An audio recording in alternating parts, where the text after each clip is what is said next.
Everybody, welcome. Instant reaction, Noles 24/7, Triage. whatever. In a game, Florida State pays Memphis $1.3 million to come to Doak to beat them 20-12 in one of the most anemic, inept offensive performances that I have seen during my time as a Florida State fan. It was an indefensible performance. It is one that for some reason I am infinitely more mad than I was with the other two games, when I thought you actually got close to a winning effort from the defensive side of the ball. Too many, we'll get into the offense because that's going to be, they lost the game, but the mentality of the team also lost the game. Costly mistakes, indefensible turnovers, pathetic drops. Just once again, there's not one.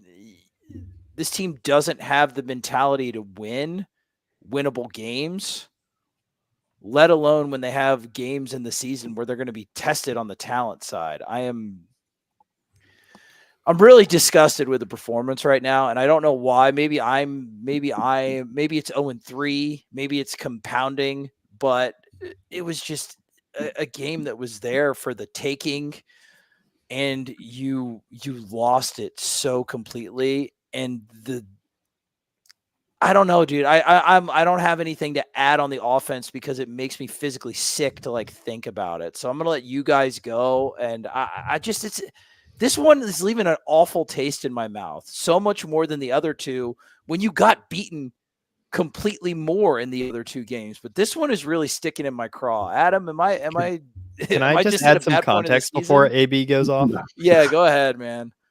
Memphis had the 9th best offense per F+ and the 87th best defense. So you held the 9th best offense to 20 points and you scored 12 points on the 87th best defense. You had 37 rushing yards against an awful defense.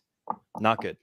An awful defense. This is the one. If Florida State was going to break out, if you cannot execute your offense against a typical G5 built team, great shootout offense, porous defense, and you can't execute your offense, then there needs to be wholesale structural changes on the whole coaching staff, but on that side of the ball. Adam, go ahead, dude.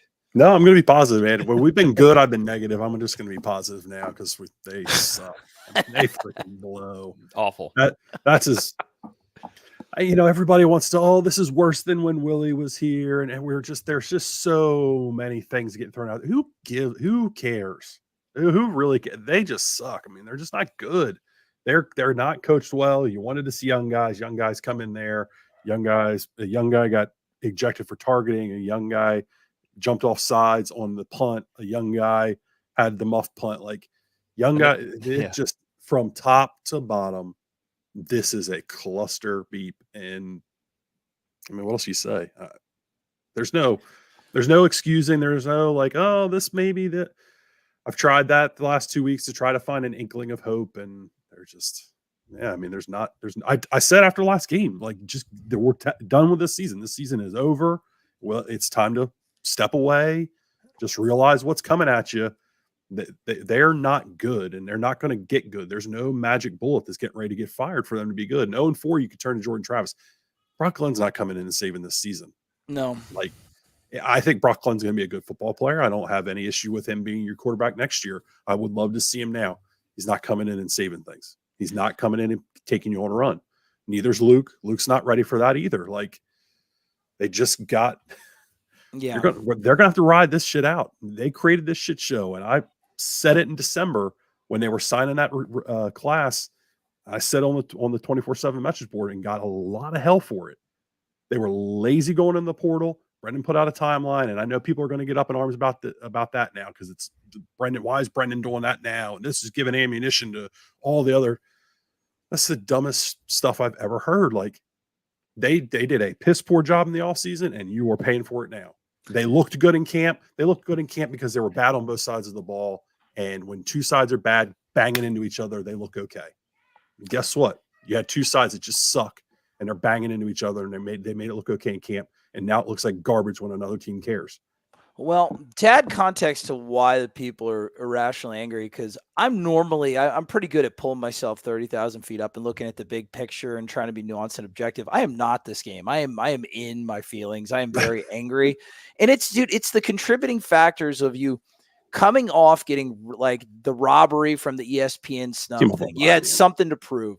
You're trying to leave your conference like in a power move, which makes a lot of sense.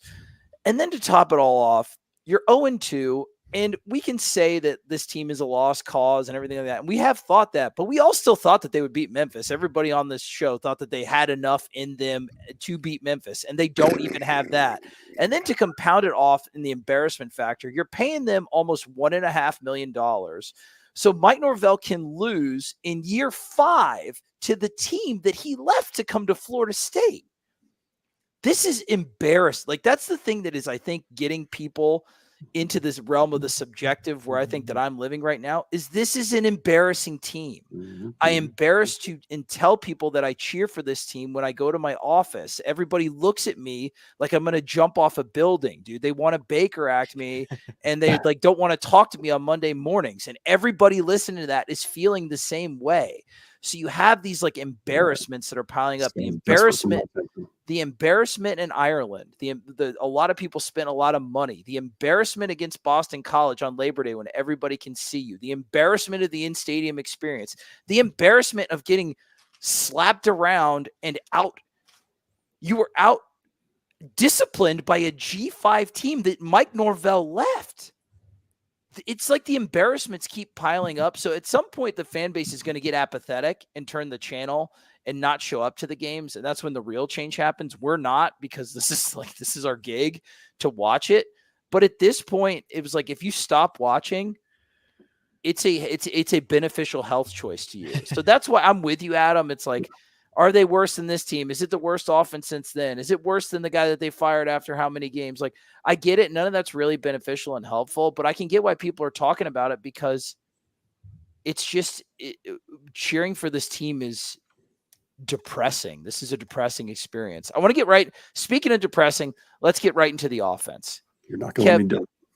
What do you want to do? You're not going to let me respond to this guy. He's desperate for our attention about how we're going to change our reporting in the offseason. Listen, man, I know that I don't know either. Number one, they watch the team practice against each other. This team is not performing as good on the field as they were in practice. That's fine. They listened to the coaches. The coaches evaluated this team, and they have been very accurate. What they thought the team was going to be in 21 was largely what the team was. What they thought the team was going to be in 22, they were actually conservative, and they were a little bit better, but they thought they had the potential. They were right on in the evaluation of the 23 team. The 24 team was supposed to be a high floor, 8-10, possibly outside shot at 11-win team. The coaches are shell-shocked. The guys who get paid tens of millions of dollars got it wrong. So I'm sorry that the guys that are making thousands-ish, that's not us, but that's other people, got it wrong as well. There's no some nefarious thing. There wasn't some like sugar coating for access or whatever. There wasn't this information that everybody was holding on to. You can talk about Brendan's story, but what are you going to do? Are you going to first guess all of the portal takes from a team that has been the portal like paragon, the portal like example? You're going to first guess all those guys? No, you're not going to, without getting the same, if not more, backlash from everybody in January and February. Sorry, guys. You would have said the same thing. You would have called us psycho if we would have called all these guys busts. We told you that Marvin Jr. wasn't good at Georgia. Looked at the film, told you that Terrence Ferguson wasn't good at Alabama. So that information is not largely useful until you see the guys that you could have taken perform better than the guys that you did on the field. So if you want to lash out at the beat, that's fine. I totally understand people pay money for this service, but I can tell you that there was no nefarious scheme. There was no withholding of information. There was no, don't say the bad thing that I think, or we're not going to get to go to practice. It's not like that, dude. We were just wrong. And which is whatever, be mad at that if you want. I get it. You're our paying customers and we love you. But the coaches making the millions were way more wrong. So if you need, Way wrong. like I said, there's a lot of anger right now. So if you want to deflect it in a million places, go ahead. But I just want to cover that, dude, because I am getting tagged in like crap. And I can't imagine what Chris and Brendan and Zach, it drives me nuts. That's been addressed, whoever the guy is freaking out. Kevin, let's talk about the offense, which is somehow more frustrating to me than that whole situation. Yeah, so I've kind of been back and forth. I want to be fair here, because I saw DJ perform as a freshman against Notre Dame, and I thought he looked like garbage that game. And he put up numbers, he made some throws, but it was very clear that there were weaknesses that Notre Dame just couldn't adjust to in game. Come the next season, he looks like garbage. 8 touchdowns, 8 interceptions on the year. Come the next season, he's not very good at Clemson, and they're trying to get him benched. He has an okay year in the Pac-12 where everybody has good years. I mean, freaking Bo Nix went from being the worst quarterback in the SEC to being a Heisman candidate because he was playing out in the Pac-12. Mm-hmm. Then people think he's all of a sudden he's going to be a good quarterback. You know the problem is? The problem is your receivers aren't good enough to get open against man coverage. Your running backs aren't good enough to break tackles in the backfield. Your offensive line's not good enough to get a push against anybody. And the thing about all of it is you might actually have a decent offense if you had a quarterback who knew how to read the football field and understand where his routes go and understand when I see cover 2, I'm going to hit a corner route over the head of that corner. Kev's referring to the interception. Kev's referring to the interception. If you will watch it, we'll go to it. Hakeem was breaking open. I just want people to know that Kevin's not talking about something nebulous. He's talking about a major game-changing play in the game. Go ahead, Kev. He has no. Here's a stat. We want to talk about offensive line. One, I don't think he's doing a good job setting protections because there are free rushers coming all night, and he didn't know how to replace them.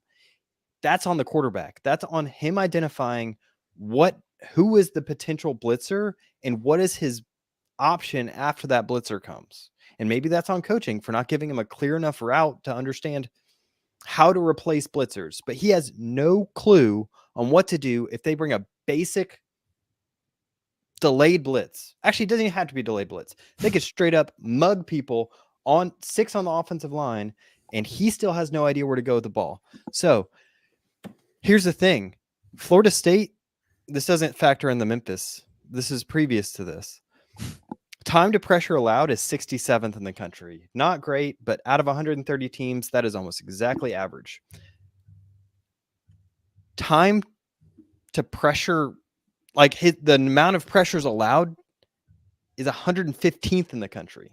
So there's a pretty big discrepancy there. So you have an average offensive line and a quarterback that's holding on the ball way too long.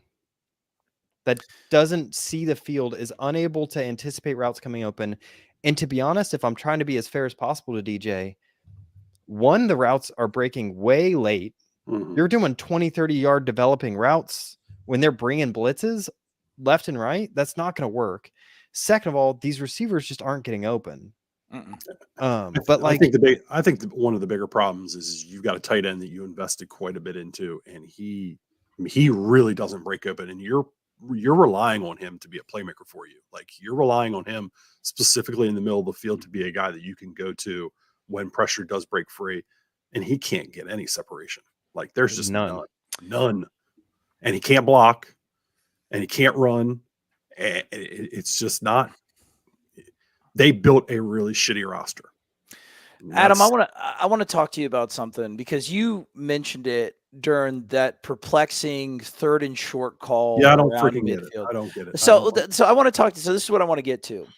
Now, there was a lot of instances you thought that was a check by DJ into that play. So I want to talk to you about how, number one, we don't like the roster construction. Whatever. You play Georgia Tech, Boston College, and Memphis. You have a better roster than them, no matter how it's constructed. Yeah. So that's one issue. But you talked about roster construction. I want to talk about the performance of DJ versus how the players on offense are being used in like the play calling and the scheme and the methodology. Like, how are our playmakers being deployed versus the things that DJ control? How well or bad is he controlling them? Can you talk to about that aspect? Because a lot of those plays that looked bad that Norvell's getting crapped on were checks into it, and then there's a lot of times where the guys aren't used correctly, even though they're not great. I mean, some of that stuff we're gonna have to watch on film, but Mhm. like he checked into a counter, it's gonna go for a touchdown. Second puller doesn't. He just doesn't ID who he's supposed to block, and it gets tackled for -1. It looked like they checked to some of those screens. They got him out there. Like Ja'Kai doesn't block anybody. Like that's not on DJ. That's on Yeah, that's true. Ja'Kai. Like it's a good call. It's not on the play call either. Like I knew they threw a bunch of them in a row, but the looks were there for him to kind of throw them, and they got to execute. Like at some point, they do have to execute. Like we can complain about DJ, we can complain about Mike and play calling and offensive structures and guys not getting open, but even when guys are open, like there's just no execution at all from them. My biggest frustration was you went in this game, you wanted to run the football. You played sideline to sideline horizontal running game the entire first half. You come out in the second half. You finally start coming off the ball vertically, which we talked about all season, becoming more of a duo inside zone team. They do that. They do it with success. You try to pop a counter in every once in a while. You get down there on first and goal. You have not run a horizontal run play, meaning, like down or outside zone or counter, things that are going to go sideways more than going to go downhill. You haven't run any of them well the entire day. And I'm curious to see when we get to, maybe I'm wrong, but I'm curious to see when the numbers come out, what that looks like.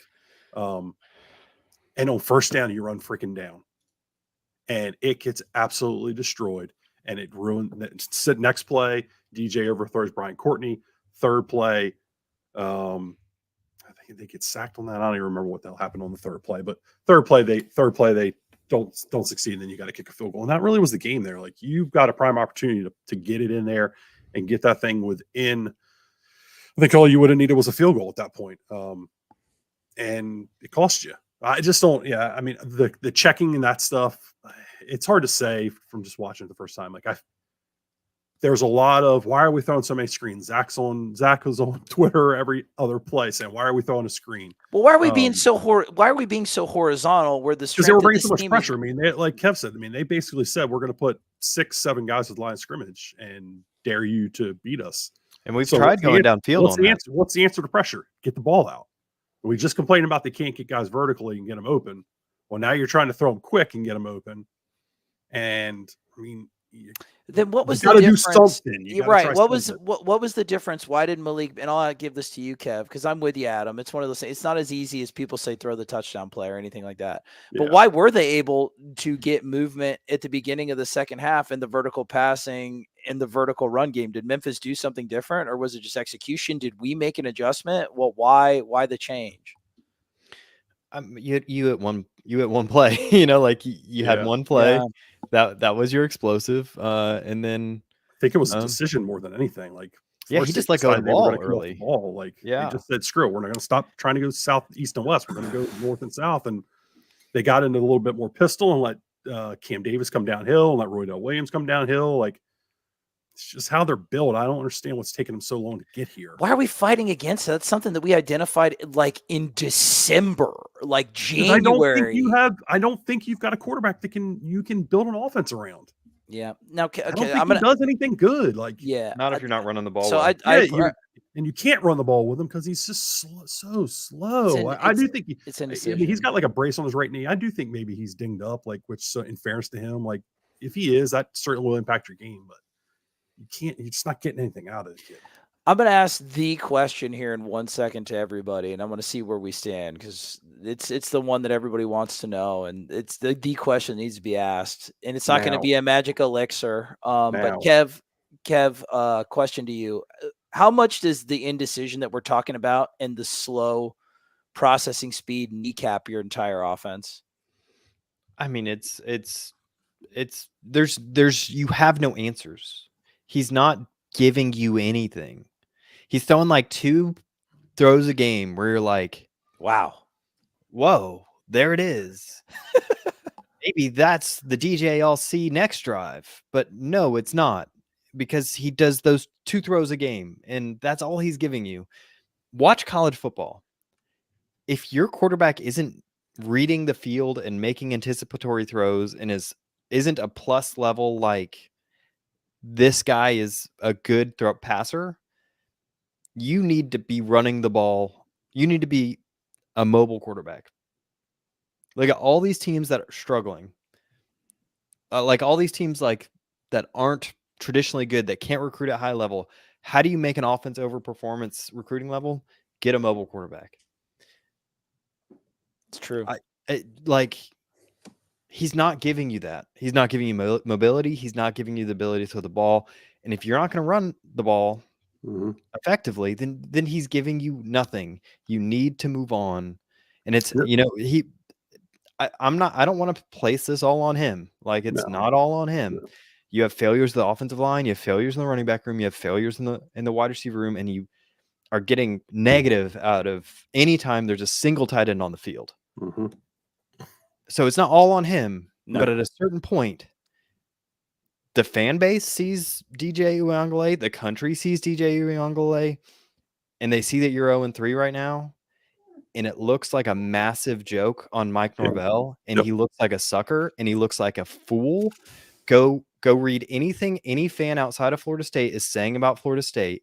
It is, how dumb do they have to be to have thought that DJ Uiagalelei was going to be the guy that elevated a roster that had a ton of overturn? And that's the thing. You can't, if we want to talk about it's a roster littered with inconsistency, you can't replace everybody. You don't have the option to replace every single receiver, tight end, and running back. The guy that you can replace, and just to see what you got, is quarterback. So the question is, Adam, do we need to see DJ Uiagalelei start? No, not again. And look, like, we're being harsh. Maybe I think we should be. No, I disagree. I think we should. I disagree. Well, I don't want this to be an indictment on his character. Like, no. The kid's a good kid. Well, I want people, because people are going to take things. Okay, fair. Like go ahead. No, this is an indictment on his character. Like, I think he's a really good guy, and he's absolutely, been, everything I've understood, he's been fine in the locker room, and he's trying. Like, he's working at this as hard as he can. And it was nice to actually see him like smile after a little bit of success today. But it's just time to move on. He's not built for what they need right now, and it's time to move on. It's time for him to go to the bench. It's time to let's just cut time. I mean, keep him in the program. Obviously, you're paying him a boatload of money, but it's time to move on to Brock and Luke and see what you got, because you're 0-3. This season is a wash. Let's start building. And to be ultra fair to him, Adam, the coaches did not do him a service at all, bringing him to a roster that's constructed like this. We almost did him unfairly. So I'm with you, but that doesn't mean that you keep throwing the kid out there with guys that aren't optimized to make his skill set actually. And you build an offense supposedly to try to emulate what he did at Oregon State, and we haven't seen that, once. We haven't seen that once. We haven't seen a deep crosser once. We haven't, no. You failed. You failed miserably. Whoever's decision that was, you failed, and it's on you. Kev, same question to you. Is it time? Yeah, I mean, it was time. The latest I would have given was halftime of this game. To me, this game looked a whole lot like Jacksonville State 2 years ago, when Tate got benched at halftime for Jordan Travis, who came in and actually looked like a good quarterback and won you the football game and ran away with it. You have no answers at quarterback right now. He's not, he's not losing you the game necessarily, but it's so handicapped. This offense is so handicapped. He's not going to win you a game. And the thing is getting better either. The thing about Mike Norvell, and this is something that I've always thought about, kind of how this offense is constructed. I don't think it makes bad offenses better, if that makes sense. I think it can potentially make good offenses great, but I don't think he does favors to receivers that are having trouble getting open. I don't think it does favors to quarterbacks who are having trouble reading the field. I don't think it's doing this team favors. I think, look at how Georgia Tech constructs their offense.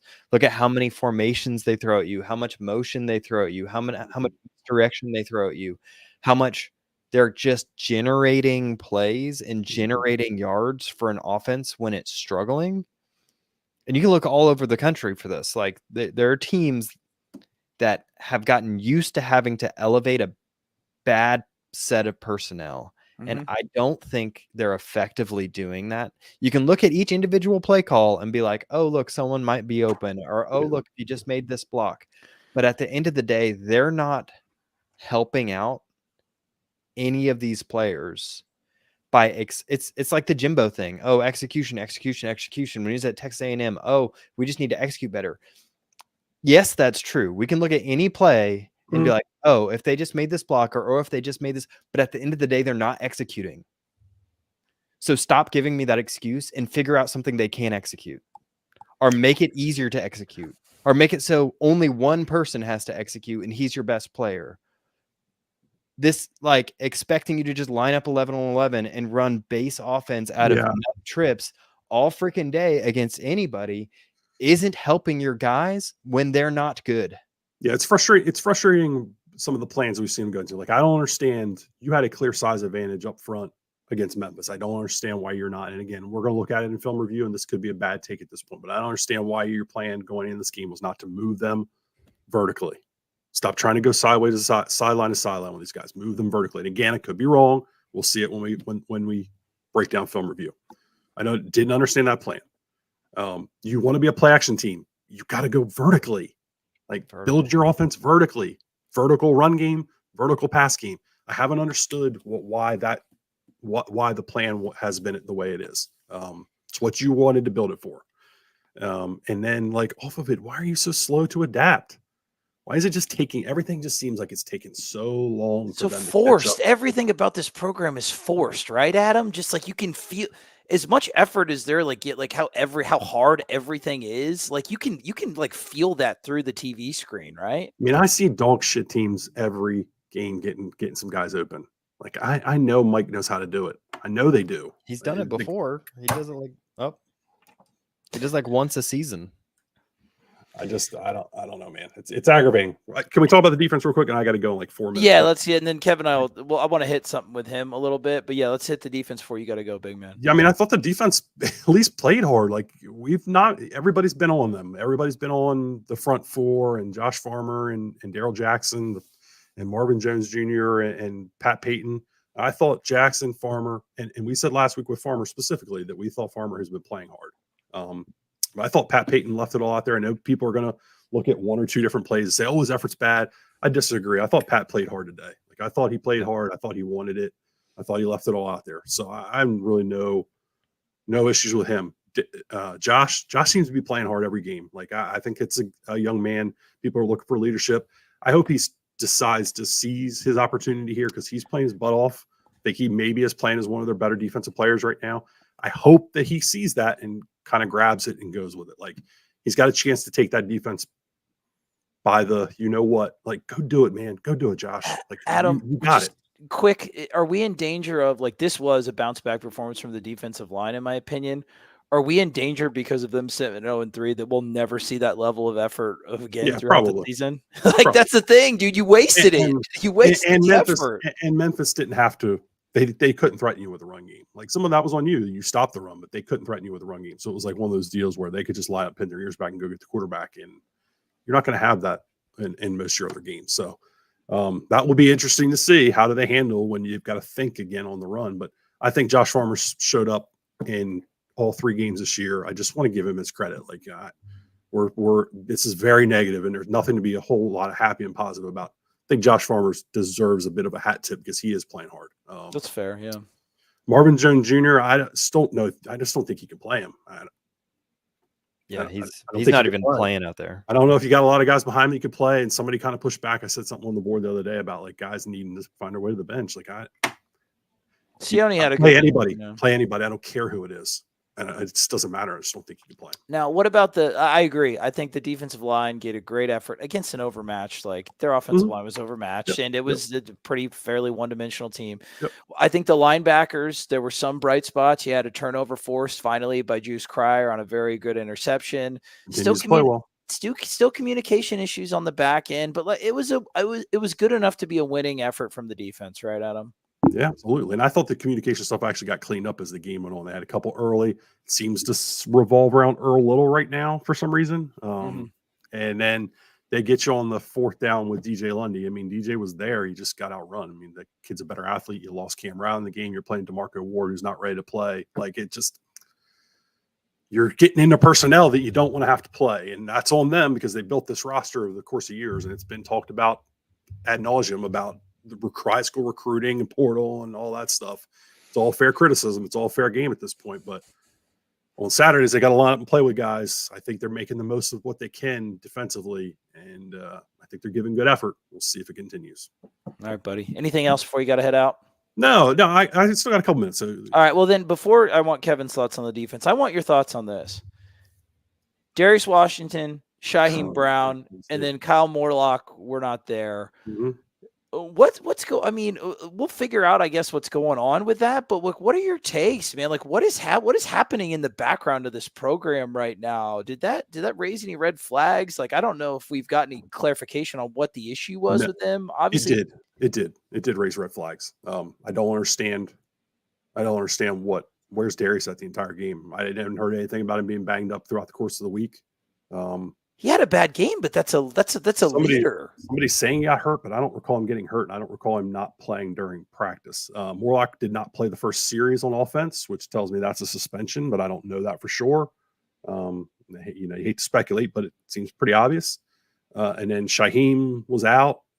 Maybe Mike will speak on whether he's got an injury or not. I'm not sure, but okay. Somebody said they announced he got hurt pregame, Darius. I didn't see any of that. Mike said he got hurt in pregame. All right, so Darius was out because of an injury in pregame. Okay, because that was perplexing. Thank you, Zach and Samuel, for saying that, and K-Dog. Appreciate you guys saying that. So, yeah, I don't know. The Shaheem ones in Morlock what's that about? Why did Morlock not play the first series and then he played the rest of the game? It makes you wonder. Yeah, I guess it does. All right, Kev, guys. See you, buddy. Thank you, Adam. Appreciate it. Kev, thoughts on defense?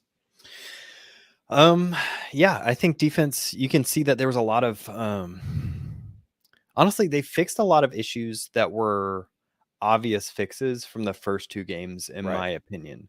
It felt like in the first half, they had better feel for when should Cam Riley be in the game? When should DJ Lundy be in the game? They put Juice Cryer and Blake Nicholson in the game a lot more often. And I think playing those pieces in the ways they're supposed to be played helped the defense look okay.